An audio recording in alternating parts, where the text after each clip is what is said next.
여의도 맨션 구독자 여러분 안녕하십니까, 박정호입니다. 자, 오늘은 전 세계적으로 불고 있는 조세 제도의 변화 이런 것들에 대해서 좀 말씀 들어보려고 한 분 귀한 분을 모셨는데요. 저는 이분을 소개할 때 많은 지인분들께 이렇게 설명드립니다. 우리나라 조세 전략의 거의 1인자시다 라는 그런 표현을 많이 씁니다. 본인은 부끄러워하시는 분인데요. 근데 사실입니다. 자, 어렵게 모셨습니다. 강남대 세무학과의 유호림 교수님 모셨습니다. 교수님 안녕하세요. 네, 반갑습니다. 예. 불러주셔서 고맙습니다. 아유, 별 말씀을요. 그간 잘 지내셨죠? 네. 예, 뭐 일이 좀 바쁘긴 합니다만 예. 덕분에 잘 지내고 있습니다. 요즘 보직 맡으셔서 행정일이 더 많아지신 거 아니세요? 보직 교수는 뭐 조직에 있는 이상 피할 수 없는 일인데요. 사실은 공부하는 사람한테는 좀 버거운 일인 건 틀림없습니다. 그렇죠. 예. 그런데 그래서 저는 교수님 오랜 지인으로서 잘 아는 사람으로서 행정일 하시는 것도 물론 잘 하시겠지만 원래 뜻한 바도 있고 또 우리나라에서 해야 될 일도 많으신 분인데 그 어떻게 하고 계실까 궁금했었는데 마침 그 뜻한 바 중에 하나는 이루신 것 같습니다. 바로 뒤에 지금 저희가 간판을 내걸었는데 예, 너무 감사합니다. 예, 세무전문대학원 드디어 설립이 됐네요. 예, 그렇습니다. 이야. 국내는 그 전까지 이제 서울시립대 그 세무전문대가 하나밖에 없었는데요. 우리 대학에서 10월 30일자로 교육대 예. 인가를 받았고, 우리 학교 내부에 이런 절차를 밟아서 11월 말에 설치가 됐고, 12월 초에 보직 관련은 다 끝나고, 지금은 이제 신입생 모집을 하고 있습니다. 아, 그러시군요. 예. 그러면 그 교수님께서 이 대학원 설립하는데 주도적인 역할을 하신 분 중에 하나니까 네. 이 대학원을 설립한 취지하고 도대체 여기 입학하길 희망하는 이런 사람들은 누구신지 이런 거 좀 얘기 좀 해주세요. 글쎄요, 일단 두 가지 측면으로 말씀드리겠습니다. 예. 금방 이제 교수님께서 그 조세 전략에 대한 말씀을 주셨는데, 좀 큰 틀에서 말씀드리자면, 최근에 트럼프의 일종의 만행을 좀 보셨지 않습니까? 예, 많은 것 같죠. 관세를 자기 마음대로 세율을 정하고, 막 이렇게 찍찍 긋기도 하고, 공 하나 더 붙이기도 하고, 사실 이게 이제 조세 법률주의에 위반되는 거거든요. 그래서 이미 아시는 분들은 다 보셨겠지만, 제가 서두에 이 말씀을 드린 건 뭐냐면, 지금 잘 아시는 것처럼 이제 우리나라뿐만이 아니라 전 세계가 각자 도생의 시대로 가고 있고, 네. 신자유주의 체제 하에서 이루어지고 있던 개도국가 또는 그 선진국가 이 관계에서 자본과 기술이 이전하는 단계에서의 조세 부담을 덜어주기 위한 여러 가지 그 조약들 또는 여러 가지 그 국가 간에 맺어진 협정들이 있었는데 이런 것들이 지금 다 순차적으로 무너졌고 그 말은 무슨 얘기냐면 과거 1차 대전 이전 요 시기와 비슷하게 이제 관세 또는 관세를 포함한 좀 더 넓은 의미에서 세금도 일종의 국가 전략이 하나가 될 것이고 네. 그렇다면 큰 틀에서 우리나라의 그 조세 전략, 국가적 네. 차원에서 조세 전략 어떻게 할 것인가 이 부분에 대한 연구 그리고 이 부분에 대한 학자들 간의 그 토론의 장이 좀 필요하다. 좀 거시적으로 크게 말씀드리면 예. 이게 좀 제 하나의 뜻이었고 또 하나는 세금 그러면 무조건 나라가 뺏어가는 거라고 생각하지만 솔직히 그런 마음이 드는 건 사실이죠. 예. 그렇죠. 네. 아무래도 친시장적이고 자유주의적인 시각에서 보면 세금은 국가가 시장에 개입하는 가장 확실한 수단이자 또 국가에서 재정을 조달한다는 이름으로 사실상 시장의 효율적인 자원 배분을 저해한다 이런 비판을 받고 있기 때문에 네. 대체로 지난 30년 가까이 신자유주의 체제 하에서 세금에 대한 공부를 했거나 또는 세금을 내왔던 많은 사람들이 말씀하신 것처럼 뺏어가는 걸로 생각할 수 있습니다. 네. 그러나 1차적으로 보면 세금은 결국에 국가를 운영하기 위한 기본적인 재원 조달 수단이고 그 과정에서 각각의 납세 의무자들에게 네. 합리적인 범위 내에서는 조세 부담을 절감할 수 있도록 또 여러 가지 혜택도 주고 있습니다. 다만 이제 그런 혜택에 대한 연구나 그런 혜택에 대한 본인의 어떤 전략을 세우기보다는 왜 뺏어가기만 하는가에 대해서 납세자들이 좀 오해하고 있는 부분도 있기 때문에 네, 네. 그런 저변을 확대하고 더 나아가서는 법에서 금지하지 않는 공격적 조세 회피가 아니라고 한다면 예. 합법적인 틀 안에서 어떻게 해야 본인의 조세 부담을 최적화할 수 있는가 이거를 좀 더 학문적으로 연구하고 그런 전략을 만들어낼 수 있는 자원을 좀 육성하는 것 이 두 가지 측면에서 세무전문대학원을 좀 만들어야겠다 생각을 했고 네. 다행스럽게 이 취지가 좀 잘 받아들여진 것 같습니다. 네. 국가 거버넌스 차원에서는 새로운 조세 전략을 새로운 경제 상황에 부합하는 형태로 짤 수 있는 인재 육성이 필요하고 또 개인 차원에서는 합리적이고 그리고 합법적인 형태의 절세라든가 효율적인 납세 전략 이런 것들에 대한 나름대로 공부도 할 수 있는 기회의 장을 만든다. 네, 이런 취지였군요. 예, 맞습니다. 자, 그런데 진짜 저는 이 대학원이 절실하게 필요하다라고 생각을 요즘 하고 있었거든요. 그 이유가 요즘 전 세계적인 징수 분위기가 좀 바뀌어가고 있는 것 같아요. 네, 예. 뭐 국가마다 차이는 있겠습니다만 어떤 국가는 국가 부채가 점점 늘어나고 있다, 재정 적자가 누적되고 있다라고 하면서 증세 분위기로 흘러가는 곳들이 있고 네. 또 어떤 데는 아니다. 오히려 세율을 높여버리면 부자나 경제 활동을 적극적으로 하는 사람들 다 도망가니까 감세를 해야 이 사람들이 들어오는 거 아니냐 이런 얘기도 있어요. 요즘 전 세계적인 징수의 분위기들, 세금 납부를 만들려는 제도적인 개편의 분위기들 어떻습니까? 역시 두 가지 측면인데요. 하나는 일본이나 독일처럼 네. 과거 이제 코비드 19, 그러니까 코로나19 시대 때 재정 지출을 많이 하지 않았던 나라들 이런 경우에는 중산층하고 서민들이 굉장히 타격을 많이 받습니다. 예. 그래서 그 일본이나 독일처럼 약간은 재정 준칙에 얽매여서 재정 지출을 확대하지 않았던 나라들을 중심으로는 사실상 이제 와서라도 해야겠다는 생각이 들었는지 근로소득자를 중심으로 하는 소득세에 대한 감세가 좀 진행이 되고 있고요. 예. 반면에 말씀드렸던 뭐 미국이나 아니면 일본, 독일을 제외한 코비드 19 시절에 재정 지출을 많이 했던 나라들은 이제 재정 적자가 너무 큰 폭으로 되어 있기 때문에 약간은 증세를 해야겠다.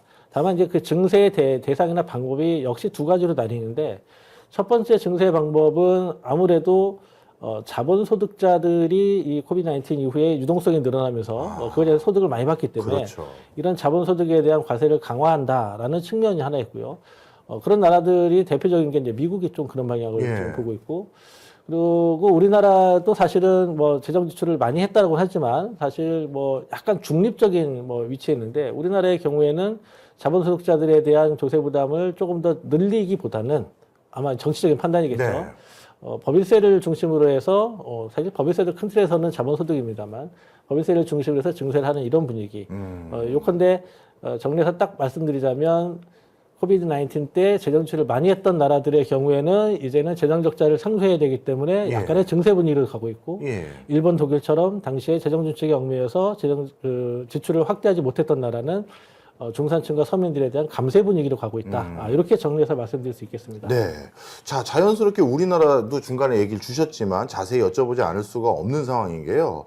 우리나라 국가 부채에 대해서 요즘 급증하고 있다라고 우려하는 분들도 계시고, 이제 새로운 산업, 먹거리, 개발, 이런 것들 때문에 확장적 재정을 해야 된다. 그리고 또 지금 같은 분위기에서 사회적 안전망의 사각지대에 있는 분들에 대해서 도움을 주기 위해서 재정 지출을 늘려야 된다. 이런 니즈들 때문에 재정 적자가 누적되고 있는 거 아니냐라는 지적도 있습니다. 그러면 국가는 땅 파서 장사하는 거 아니잖아요. 그럼 자연스럽게 어떻게든 증세가 이루어지지 않겠느냐. 아까 법인세도 말씀 주셨지만 그 과정에서 최근에 대통령께서 돈 많은 사람은 그 과태료, 범칙금 같은 것도 좀 더 많이 내야 되는 거 아니냐. 뭐 이런 아이디어성의 발언도 한번 해주신 것 같아요. 네. 교수님께서 보시기에 앞으로 우리나라는 어떻게 보면 자산이 좀 있는 사람들, 소득이 있는 사람들에게 증세 분위기로 더 흘러갈까요? 어떻습니까? 일단 지난 정부 그리고 지지난 정부에 대해서 약간 이제 살펴봐야 되는데요. 네. 기억하시겠지만 이제 문재인 정부 시절에 가장 큰 그 정치적인 판단에 대해서 저항이 일었던 부분이 종부세를 중심으로 하는 자산가들에 대한 증세였습니다. 물론 이제 저 같은 경우는 뭐 당시에도 그렇고 지금도 그렇고 자산가들에 대한 증세는 일부 필요하다고 생각을 하지만 당시에 좀 빠르게 진행됐던 게 있었고요. 네. 그러다 보니 부동산에 대한 증세로 인해서 결국에는 정권을 뺏기지 않았느냐라고 하는 일종의 민주당에서는 좀 트라우마가 있는 것 같고요. 그 이후로 이제 윤석열 정부 들어서자마자 바로 첫 번째 했던 걸 딱 떠올려 보시면 종합부동산세 공정시장 가액 비율을 바로 60%로 떨어뜨리는 거였거든요. 네. 엄청나게 세부담을 덜어준 거죠. 그래서 이게 바로 이제 포지션이 바로 바뀌면서 사실상 그 윤석열 정부에서는 3년 내내 감세를 했다. 네. 감세의 대상은 당연히 세금을 낼 여력이 있는 사람들이죠. 그러니 부자 감세라는 비판을 피할 수 없었던 네. 겁니다. 그런데 이 과정에서 우리가 또 한 가지 변수였던 것이 잘 아시는 이제 좀 전에도 말씀드렸던 이제 코로나 사태였는데 이 코비드 19 시즌에 우리가 그러면 돈을 정말로 어마어마하게 풀었느냐? 네. 사실은 어마어마하게 풀진 않았습니다. 그래요? 그래서 약간 중립적에서 조금 더 푸른 정도. 많이 풀었다라고 하면 뭐 우리는 그럴 여력은 안 됩니다만 미국 정도는 돼야 많이 풀었다라고 할 수 있는 건데 어쨌든 그런 가운데에서 재정 적자가 증가한 부분이 있고요. 그리고 또 한 가지는 윤석열 정부 마지막에 그러니까 지난해 탄핵이 일어나기 바로 직전에 사실은 감세가 한 2년 동안 거의 100조 가까이가 됐거든요. 그러다 보니 재정이 엄청나게 감소된 상황인 건 맞습니다. 이 두 개를 이제 같이 맞물려서 보면 일단은 재정 지출이 다소 많이 있었긴 했으나 그렇다고 감내하지 못할 수준 정도의 재정 적자는 아니었다. 다만 지난 2년 반 3년 동안 어찌되었든 그 전에 문재인 정부에서 증세를 많이 했든 안 했든 간에 예. 2년 가까이 세수가 거의 100조 가까이 결소에 난 건 사실이니까요. 네. 그 과정에서 전체적으로 보면 결국에 재정 적자는 늘어나는 기조에 갈 수밖에 없었고, 그리고 사실 이 당시에 IMF하고 OECD 같은 데서는 코로나 시즌이 끝나는 단계에서는 그 필요에 따라서 증세를 해야 된다라는 사인을 줬었어요. 예.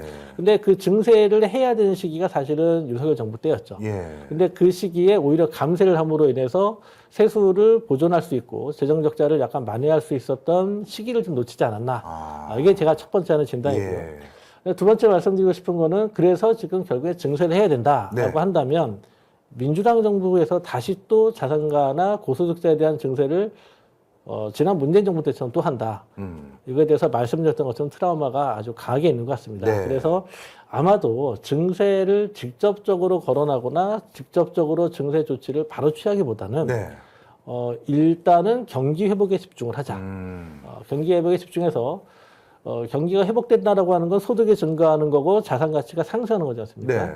여기서 자연스럽게 늘어나는 파이를 가지고 예. 그 파이에서 얼마나 더 쪼갤 것인가. 다시 말하면 파이를 키워서 부족한 세수를 좀 보존하고 네. 재정 적자를 많이 하자. 아마 이런 방향으로 가고 있는 게 아닐까 싶습니다.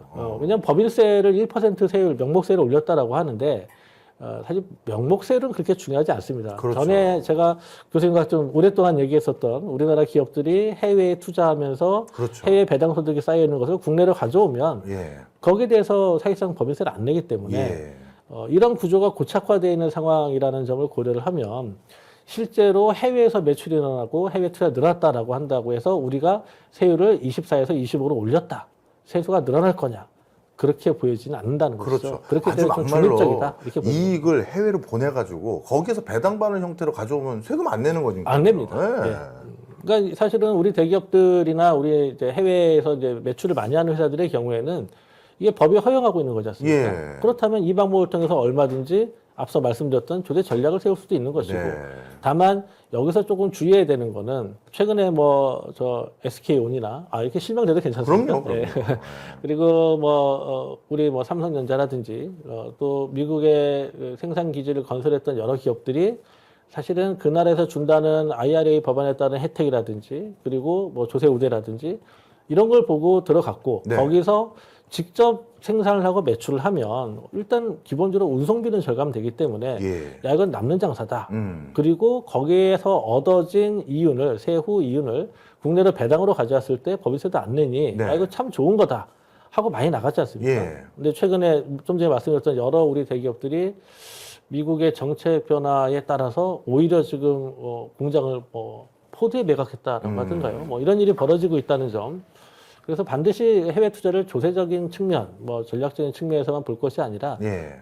미국이나 유럽을 비롯한 여러 가지 글로벌 동향들이 각자 도생으로 가고 있다는 것에 근거해서 네. 조금 더 정치한 전략을 세워서 투자도 하고 거기에 관련된 세금의 절세 방안도 좀 마련해야 되지 않을까. 뭐 이렇게 좀 생각을 하고 있습니다. 그렇군요. 어찌 보면 그런 것들에 대한 다양한 어떤 전략 전술에 따른 시나리오, 그리고 해외에서는 어떤 형태로 했더니 사람들의 경제하려는 비헤이비어가 어떻게 바뀌었는지에 대한 그런 다층적인 어떤 접근들을 이 대학원에서는 이제 접근을 해주시는 거잖아요. 그렇죠. 대체로 이제 조세 전략이라고 하면 약간은 기술적인 측면을 생각하는데 네. 결국에는 법리로서 해결을 해야 되거든요. 그렇죠. 그러니까 왜냐하면 세법은 곧 법으로서 모든 것이 결정이 예. 되는 건데 예컨대 회계적인 기술을 뭐 필요하겠죠. 그리고 그와 관련해서 어떻게 하면 좀 세무적인 측면에서 절감할 수 있을 것인가 이런 기술적인 것도 필요하지만 법률적인 검토가 충분히 이루어지지 않는 상태에서는 이게 어려움을 겪을 수 있기 때문에 대체로 지금 우리가 우리 세무 전문대에서 만들어 놓은 커리큘럼에는 네.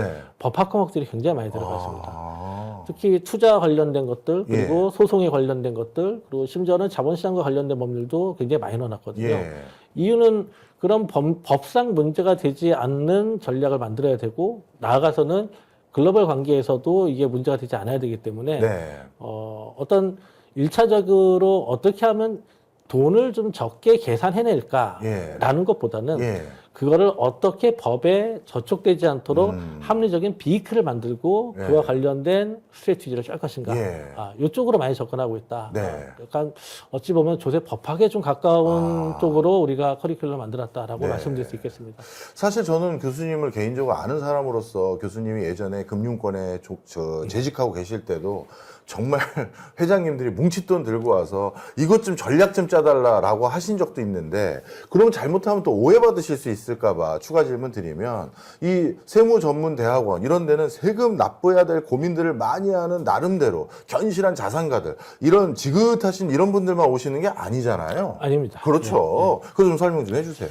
뭐 최근에 저한테 좀 많이 이런저런 질문을 하셨던 분들은 고령의 고액자산가분들, 특히 대체로 우리나라에서 지금까지 자산을 많이 형성하신 분들은 안전자산이라고 신뢰하고 있었던 부동산에 많이 지금 많이 모아놓은 상태인데, 이 부동산을 어떻게 해야 상속을 좀 부담을 줄일 수 있을까? 상속세를 절감하려면 이 부동산을 어떻게 해야 되는가 하는 문제가 가장 많았고요. 그리고 두 번째, 이제 또 최근에 저한테 많이 질문을 하시는 분들이 소위 말하는 인플루언서. 예. 네, 이분들의 경우에는 번 현금을 어떤 형태로 자산 배분을 해놔야 네. 조세 부담이 합리화될 수 있을 것인가. 이런 데서 좀 질문 많이 주십니다. 그렇군요. 다만 1차적으로 지금 자산으로 이미 바꿔놓으신 분들, 특히 부동산, 건물 같은 걸로 가지고 계신 분들은 예. 지금 당장 어떻게 짧게 뭘 선택할 것이 아니라 남아있는 부동산 전체의 구조를 가지고 한 5년, 길게는 10년 정도까지 단계적으로 하나씩 전략을 만들어내지 않으면 사실은 평생을 일궈놓은 자산이 마지막에 단계에 가서 내가 이렇게까지 세금을 많이 내야 되느냐, 절반이나 뺏길 수도 있고, 야 이건 너무 부당하다. 예. 이런 판단이 들 수 있거든요. 네. 하지만 지금부터 하나씩 자산 배분을 좀 합리적으로 바꿔나가면 충분히 가능한 부분이고요. 두 번째로 인플루언서 같으신 분들은 뭐 말씀드렸던 것처럼 이제 사실 현금 흐름이 되게 좋은 분들이거든요. 그렇죠. 그럼 이 현금 흐름만큼의 본인이 가지고 있는 그 현금 자산을 어떤 형태로 배분할 것인가 하는 거 하나. 그다음에 또 하나는 그 과정에서 어느 정도의 비용을 감내하는 것이 가장 합리적일 것인가. 네. 왜냐하면 이제 우리나라 소득세든 상속세든 공통적으로 누진세율이 적용되고 있기 네. 때문에 정말 단 몇백만 원의 차이로 인해서 적용세율이 10% 올라가 버리거나 그렇죠. 이런 일이 벌어질 수 있기 때문에 이 두 개의 측면에서 각각 다른 전략을 세워야 된다. 예. 앞서 말씀드렸던 그 자산가의 경우, 고령의 자산가의 경우에는 이미 스탁의 형태로 가지고 있기 때문에 예. 이분들의 경우는 다른 방법이 필요한 것이고, 플로우, 현금이 예. 들어오고 있는 인플루언서 같으신 분들의 경우에는 사실은 비용 처리할 것이 많지 않기 때문에 어떻게 하면 좀 더 합리적으로 본인의 이 현금 흐름을 만들어낼 것인가, 이 부분도 같이 고려해야 되는 거라고 할 수 있겠습니다. 이 관점을 좀 바꿔서요. 또 자칫 또 오해하실까봐 세무전문대학원이 그러면 나름대로 자산가들의 세금이나 절감해 주는 곳이냐, 그런 거 아닙니다. 우리가 어떻게 절감을 할 수 있느냐, 이 전략을 짜는 게 어떻게 하면 합리적으로 과세할 수 있느냐를 또 모니터하는 하나의 또 방법이거든요. 그럼 국가 차원에서는요, 탈세나 또는 조세 누락이나 좀 공격적인 절세 방안으로, 이게 탈세인지 절세인지 애매모호한 경계선에 있는 것들 있지 않습니까? 이런 것들을 또 합리적으로 과세할 수 있는 제도 개편이 있어야 되잖아요. 그런 것들에 대한 고민은 앞으로 국가 차원에서 어떻게 해야 될까요? 가장 어려운 부분입니다. 네. 이 법이라고 하는 것이 모든 걸 다 명쾌하게 무자르게 잘라낼 수는 없는 거지 않습니까? 예. 그러다 보니 항상 존재하는 것이 루폴이 존재하고요. 그리고 또 당연히 회색 지대도 존재합니다. 네. 그러다 보니까 이거를 과세로 포섭을 해야 되는 것인지, 아니면 이거를 과세 대상에서 빼줘야 되는 것인지, 솔직히 말씀드리면 뭐 20년 가까이 교수를 해온 저도 헷갈릴 때가 있고요. 그리고 실제로 국세청에 있는 뭐 후배들이나 네. 아니면 뭐 제자들 이렇게 얘기를 들어봐도 참 곤란한 경우가 많다. 그래서 이거를 그렇다고 무자르듯이 자르면 또 어떤 일이 벌어지냐면 오히려 국민의 재산권을 침해하는 문제가 생길 수 있습니다. 네. 물론 기본적으로 조세라고 하는 것이 국민의 재산권을 침해하는 성격을 가졌다라고 부인할 수 없는 것이고요. 그렇기 때문에 합법적으로 합리적인 범위 내에서 이루어지는 조세 전략에 대해서는 또는 합법적으로 이루어지는 절세 전략에 대해서는 국가에서도 당연히 긍정을 해야 됩니다. 네. 다만 지금 말씀하신 탈세나 조세 누락의 경우에 있어서는 첫 번째로 해야 되는 것은 제가 생각하는 건 일단 학자니까 네. 학문적으로 좀 말씀을 드리면 모든 국민들이 세금이라는 것은 공동체를 운영하기 위한 기본적인 수단이다. 네. 이건 어떤 합의가 좀 있어야 될 것 같고요. 예. 그 말은 내가 가지고 있는 자산의 일부, 내가 가지고 있는 재산의 일부를 세금으로 납부하는 것이 내 공동체를 위해서 내가 희생하는 것이 아니라 일종의 입장료를 내는 거라고 생각을 하시면 네. 되는 것이죠. 네. 그럼 입장료를 내지 않고 들어오는 사람들이 있다면 당연히 모든 입장료를 내고 들어오는 사람들이 비판할 수 있는 것이죠. 예. 그런데 지금 우리나라 같은 경우에는 세금을 안 낸 사람들이 오히려 야, 저 사람은 정말 합리적인 절세를 하는 사람이야. 사실 절세가 아니라 탈세일 수 있거든요. 그러니까 약간의 인식의 전환이 있다면 네, 네. 이에 대해서 조금은 그래도 국민적 차원에서 좀 예방이 가능하지 않을까 싶고요. 네. 법률적 차원에서는 금방 말씀드린 것처럼 이거를 무자르듯이 자르는 건 굉장히 어려운 일이고 다만 제가 여기서 강조드리고 싶은 거는 국내에서 벌어지고 있는 탈세나 조세 누락의 경우에는 사실 우리나라 세법이 굉장히 정착이 잘 돼 있고 세무 공무원들의 역량이 뛰어나기 때문에 거의 과세 범위에 포함됐다라고 보시면 될 것 같습니다. 예. 다만 그런데 불구하고 우리가 강력하게 규제를 하고 또 강력하게 세법을 엄격하게 적용해서 처벌 또는 징수를 해야 되는 부분은 지금 말씀하신 공격적 조세 회피 그리고 더 나아가서는 글로벌 간의 거래를 이용해서 국내에서는 돈을 벌고 세금도 내지 않는 사람들, 네. 흔히 말하는 뭐 검은머리 외국인, 네. 국내에서 돈을 벌었으면 국내 세금 내기 맞는 것이죠. 그렇죠. 우리나라의 이 많은 자원을 이용해 놓고 그 이용료는 내지 않겠다라고 하는 건 부당한 것이니까요. 예. 이런 부분에 있어서는 우리나라가 조금 더 강력하게 그리고 또 그와 관련된 규정들을 좀 보완해 갈 필요가 있다. 다만 그럼에도 불구하고 그것이 법의 미비로 인해서 이루어지는 것이라고 한다면 조세 법률주의라고 하는 것과 그리고 말씀드렸던 헌법에 나오는 재산권 보호 예. 측면에서 과세권을 또 부당하게 또는 너무 과도하게 행사해서도 안 된다. 네. 이렇게 좀 정리해서 말씀드릴 수 있을 것 같습니다. 네. 사실 오늘 그 교수님께서 점잖게 말씀해 주셨지만 저도 현장에서요.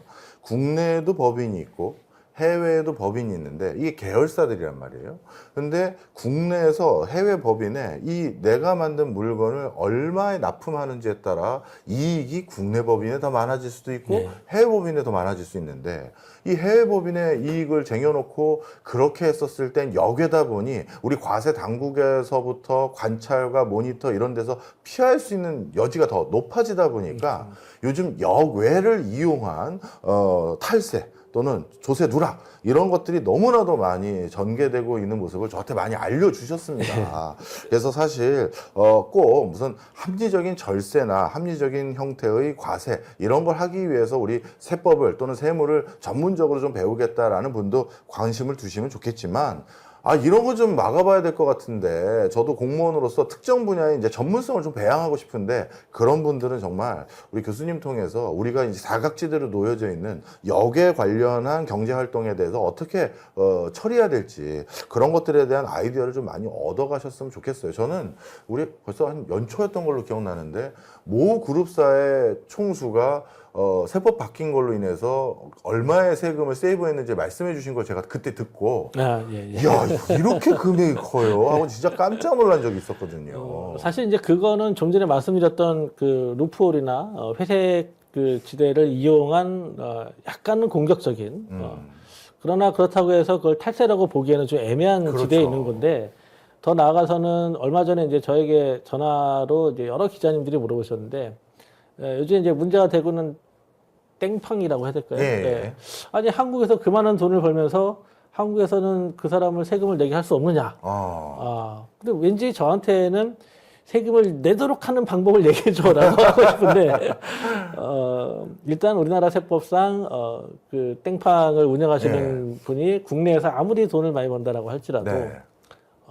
국내에서 내는 법인세 그리고 배당으로 받아가는 것에 대해서 일부 원천 징수할 수 있는 부분 그 이외에는 딱히 방법은 없습니다.